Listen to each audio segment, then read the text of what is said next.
Wow, your camera's way better than mine. It's a good camera, actually. You can press on it and it'll zoom in on, like, focus on the person. Yeah, and adjust the lighting. And... It's amazing. I love it.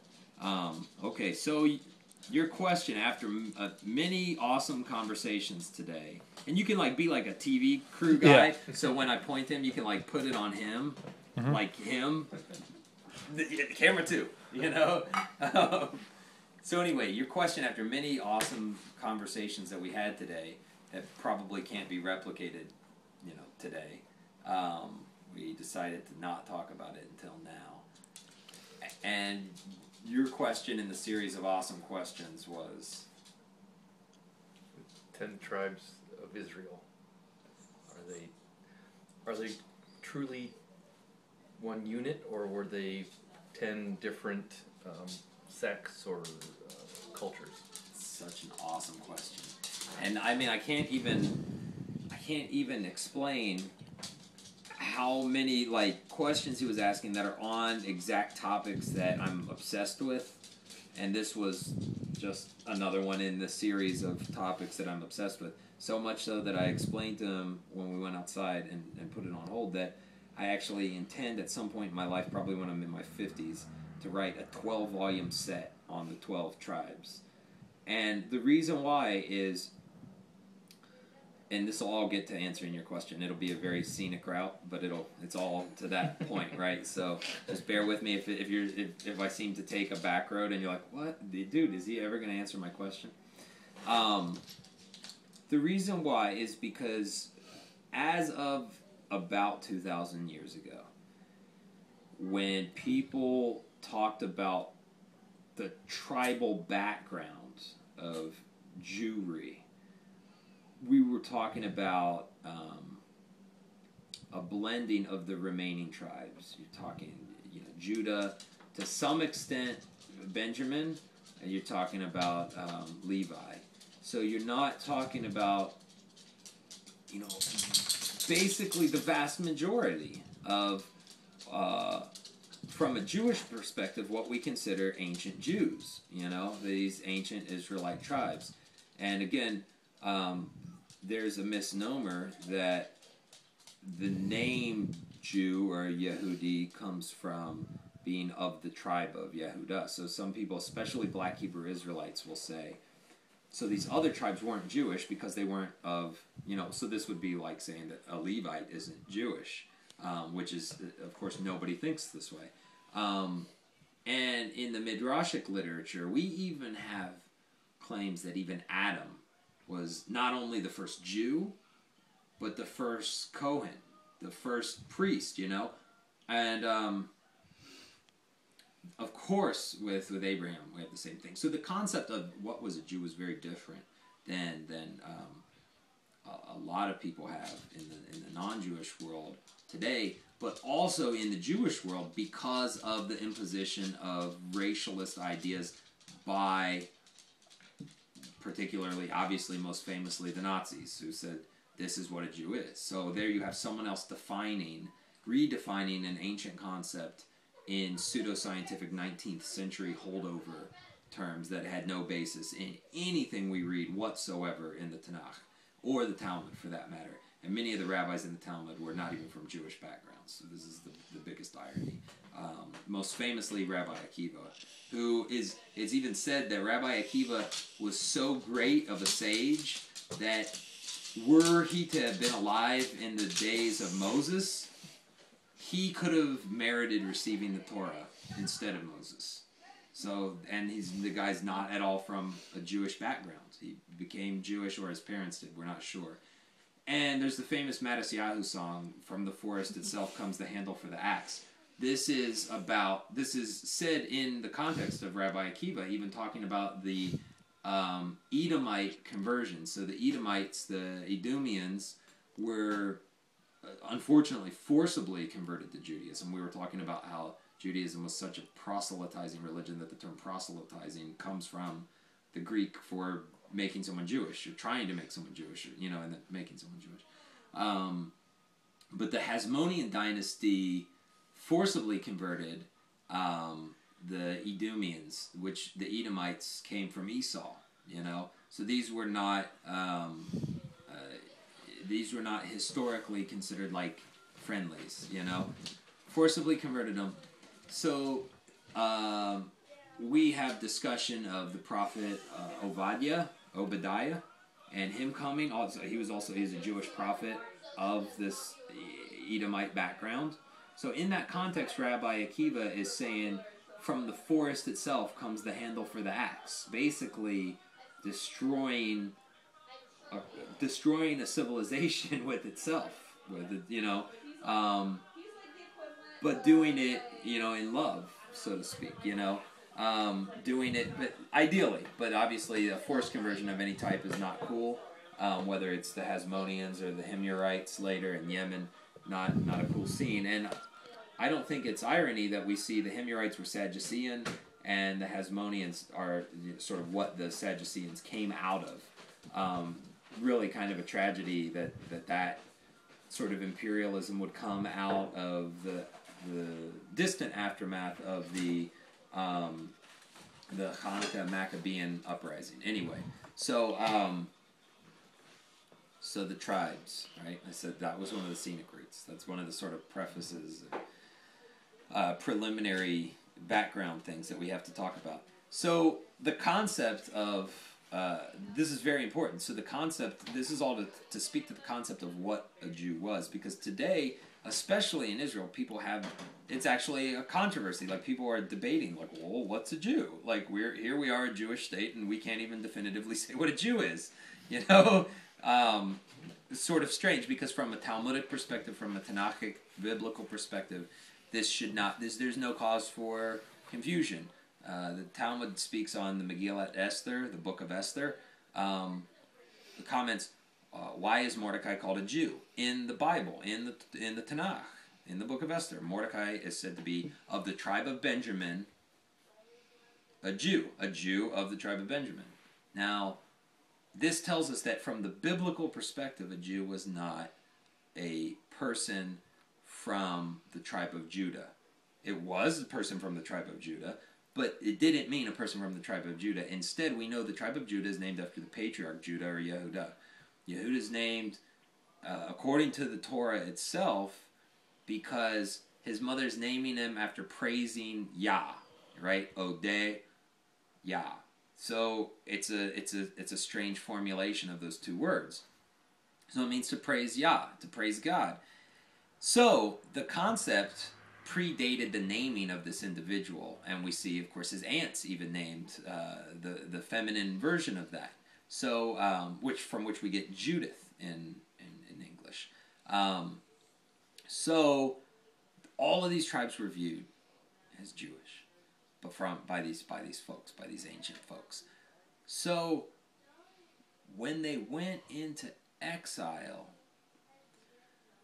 they did so, in a sense, because they were assimilating.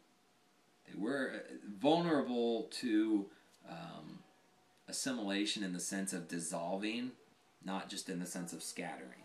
So people talk about the scattering, and until the modern age, most Jews, and some communities still believe this, that there is actually like a river of time, so to speak, and this river, beyond this river that like stops flowing, the river rests on Shabbat. The Messiah will come and will go beyond this river and get back these tribes. But it's obviously it's a metaphor, This river that rests on Shabbat is a metaphor for a river that we can cross during Shabbat. And Shabbat means sitting. It doesn't just mean rest or cessation of activity, but the most ancient etymology of the root means sitting. So, through this sitting meditation activity, it's foretold that Mashiach would cross this river of time, and would somehow bring back these lost tribes. So this is all still getting to, ultimately, to your question, but I'm sure you can see how it's getting there now. So, we know from just what the Bible's saying, just what the Tanakh is saying, that the northern tribes, tribes of the kingdom of Israel, were already being denounced for assimilating into these cultures. And not just cultures like, hey, they're doing, goyish things or this or that. They're, but cultures that were doing really gnarly stuff, Not like, hey, the women in that culture showed too much cleavage, not like that. But really, bad news. So assimilation was a moral issue. It wasn't a racial issue. It wasn't a anything like that. It was an actual moral issue. And so when they scattered, we have to assume that one of two things happened. They either all scattered in a group, in which there would where all the tribes scattered to one place, and thus they retained some identity as the lost tribes, which is almost like what's expected until the modern age. Almost what people thought was going to happen, that they were just somewhere. These tribes were somewhere. Or that they scattered to different locations. And then if we believe that, which we can only believe if there's evidence for it, or we should only believe if there's evidence for it, if we're going to believe that, then we have to ask, why did certain tribes scatter to certain places, if they did? So now let's ask the question of whether or not they did.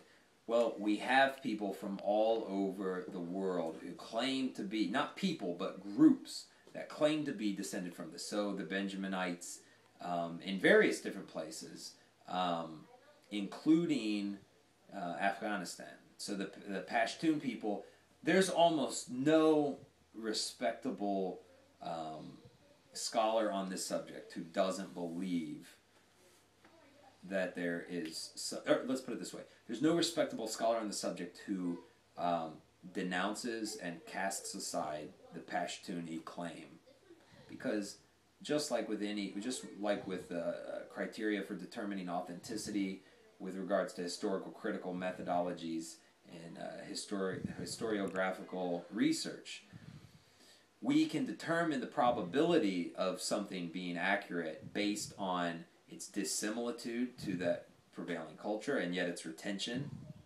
as a belief or a teaching. Why would they retain it if they don't, if that's not part of their current thing, or even more of embarrassment, the criteria of embarrassment. So if it's embarrassing in a culture to say that you're descended from Jews, and it is in these cultures, it is throughout the Muslim world, embarrassing. It's not something that they would want to own unless it was so well known, widely attested, that there's just no denying it, So, and they claim to be of Benyamini descent.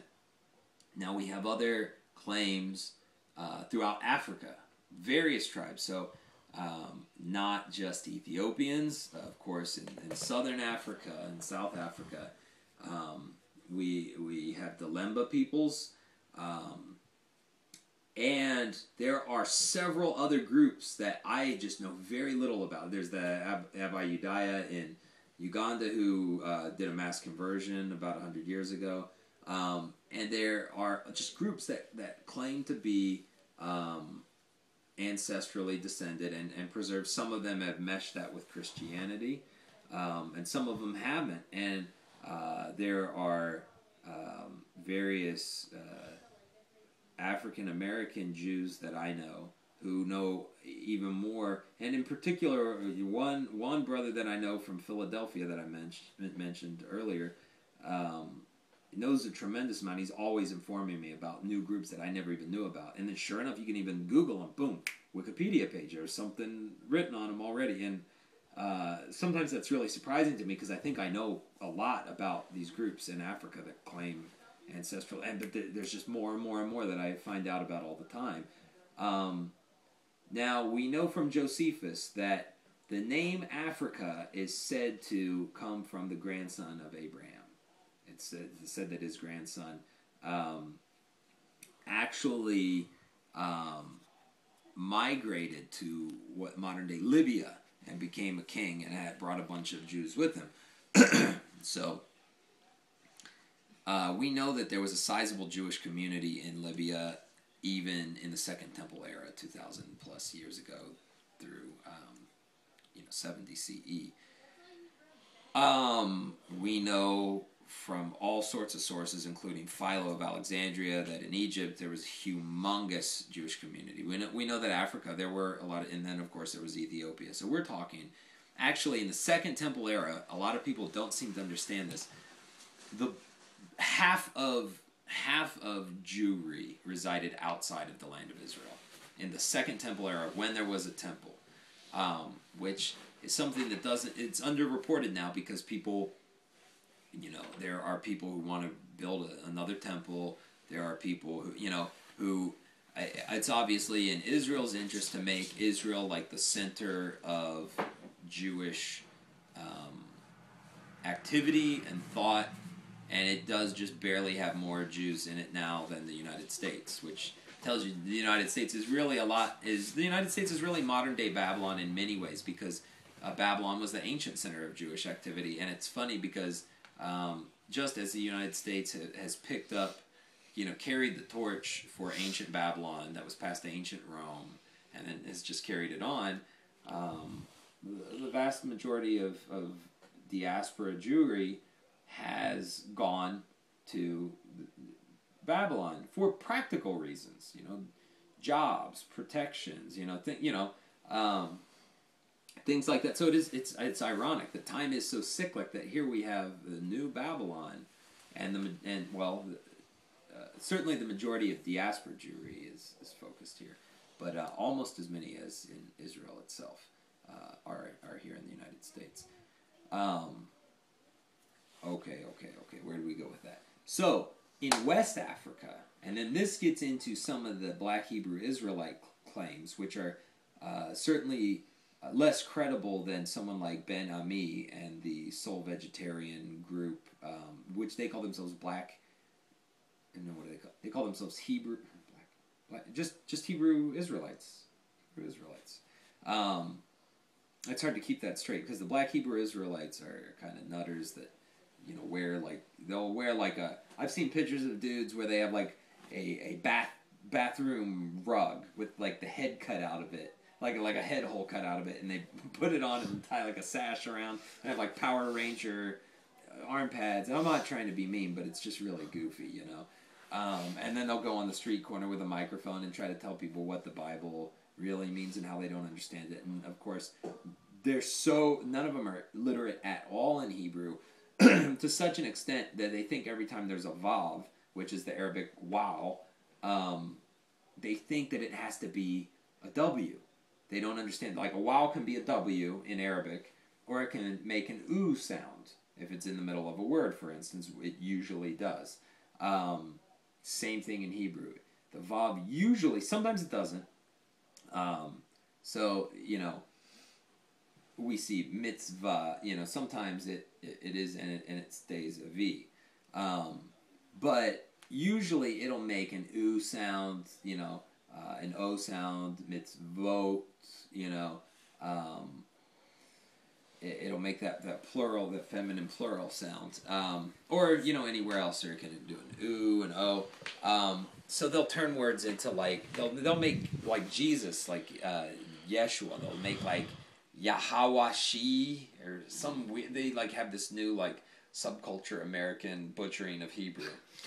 So just like they butchered like ancient, Israelite dress with like sort of looking like a Halloween costume or something, they've also done that with the language. So anyway, Ben Ami's group, the Soul Vegetarian group, is completely different from them, in no way related. And they're just the Hebrew Israelites, I guess. And a bunch of them moved to Israel, denounced their U.S. citizenship, and said, "We're here, you have to give us citizenship." And they took it to court, and they won eventually. And they're Israeli citizens. Part of what started out as a claim, actually even in the early Black Hebrew Israelite claims, was that Black people from West Africa were part of the lost tribes. Eventually that became that claim became a reaction to Southern racism in the quote-unquote Jewish community in the South, which disproportionately owned more slaves than their Christian counterparts. In the North, it was a different story. In the North, Jews were liberal, were fighting against slavery, but in the South, it was, which the responsa literature from the South, from so-called Orthodoxy against the Reform movement and so on, constantly talked about how they accepted, black people, how they, were against slavery, how, also this was the crux of their complaint, more so than them being liberal about anything else, or not practicing in some cases, with regards to certain of the mitzvot. So, originally, in reaction to that, some of the Black Hebrew Israelite folks started asserting, no, like, we're the real deal, and these white Jews are not it at all. And so then you get into a lot of the sort of half-assed historians, people who weren't historians at all, Arthur Koestler, people who were good at what they did, but they weren't historians. So he wrote the 13th Tribe and was like, these white Jews are from, and he was, a white Jew, but he was a secular nationalist, secular Israeli nationalist who wanted a nationalist identity for Israeliteness, Israeliness, not a Jewish identity. And so he argued, European Jewry came from just the Khazars, which the Khazar kingdom did convert, mass conversion, voluntary conversion. So that's good. So now, not like the Edomite forced conversion by the Hasmoneans, not like the Himyarite forced conversions of Yemenis, which were both Sadducean. So now you have people, a kingdom saying, we willingly, and this ties in, we willingly, are coming to Judaism, and they did, and it was a little kingdom, but there's a few problems. The Muslim sources record that the Chazarim were black and white. There were black people and white people. It wasn't an ethnically homogenous group, and it wasn't just because of the location in Asia Minor. Black Hebrew Israelite folks, Arthur Koestler, assumed that they must have just been white. Just like people assumed that Europe was just totally white, and there were black knights. There were all sorts of black people all throughout Europe, People just have these ideas. They're modernist ideas. They're, and they're false. They're not historical. So that's one problem with the Chazarim theory, but we also have evidence of, even as far as the Rhineland into the 2nd century, we have archaeological evidence of a Jewish community there, a big Jewish community, and Constantine writes in 325 about a vibrant, well-known Jewish community in the Rhineland in Germania. So we know that there was already European Jewry, and the Chazarim probably interacted with them and intermarried with them and just became European Jewry. In short, and that never in the history of Jewish history would that have diminished somebody's sense of Jewishness. That's a weird thing, that would be like a claim. Only in the 20th century could such a thing really be written. Because, again, you have, even in the book of Esther, the whole plot that people seem to miss is Haman is going to massacre everybody. He's like a proto-Hitler, He's going to kill all the Jews. And so Mordecai becomes, this hero. Esther becomes this hero because they avert this. But what it says happens, what turns the tables, is many of the Persians became Jews. Mit Yahadim. They became Jews, it says. It uses a verbal form to become Jews. They became Jews. Like overnight. So interestingly, they didn't have like a whatever million-year conversion process. They didn't have to, all the stuff that Orthodoxy puts people through. They were like, we're down for the God of Israel, and we're down for the mitzvot. They became Jews according to the Bible.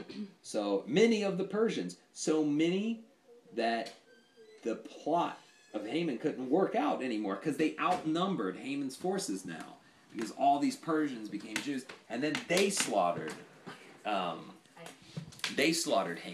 and they slaughtered his folks, and the whole thing backfired. You want to ask something? No.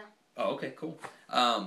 So that then plays into this whole thing of the notion of what was meant by biblical Jewishness.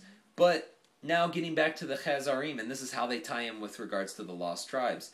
In some of the sources that we have about the Isawiya or the Isunim that we had discussed earlier, this group, this Jewish movement that beat the the first wave of the Abbasid Caliphate's forces, this group of Jews that accepted Jesus as a prophet but not as God, accepted Muhammad as a prophet but not as superseding the Torah for Jews, but as still having a mission and message to the nations of the world, which is actually technically what Muslim teaching is.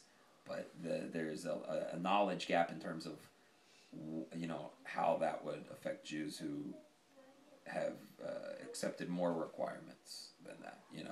That wasn't meant to supersede. The Quran never says that. Okay, so this group then, we're told, proselytized, as we discussed, to the Chazarim. This is actually who is responsible for the Chazarim conversion, mass conversion, which interestingly in the Kuzari, which is written in Judeo-Arabic, this is where we know the most about this story from. It's a sort of fictionalized account, and it's written by, it's from that milieu of Judeo-Sufi medieval period literature.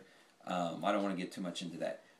But why we're told the Isawiya or the Isunim proselytized to them was not that they just said, let's go to these Khazar people and get them into Judaism.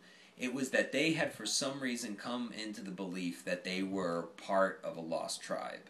We don't know which one that wasn't, but they believed it, so they went to them with that message. So then this doubly destroys the Black Hebrew Israelite racialist perspective, because then it's like, well, okay, so then technically our historical sources say that this was even a lost tribe, so then why don't we just drop that argument? So the archaeology in Germany, the Constantine record, all of that destroys it pretty good, but anyway, that really destroys it. So now we're getting into pretty weird territory, because we've got up there, Asia Minor, Russia, the Khazars. We've got a group that this Jewish movement is thinking was part of a lost tribe. We've got in Afghanistan, a group part of a lost tribe. We know in India and in China. In China, there's the Kaifeng Jews. There's groups that are not. They weren't. They were just historically isolated groups that had dispersed over there that identified with Judaism, and that we can only take at their word. So did they go there was there a migration of these tribes along trade routes, perhaps? I think that's probably pretty likely. Now we'll get into why different tribes might have picked different places in a minute.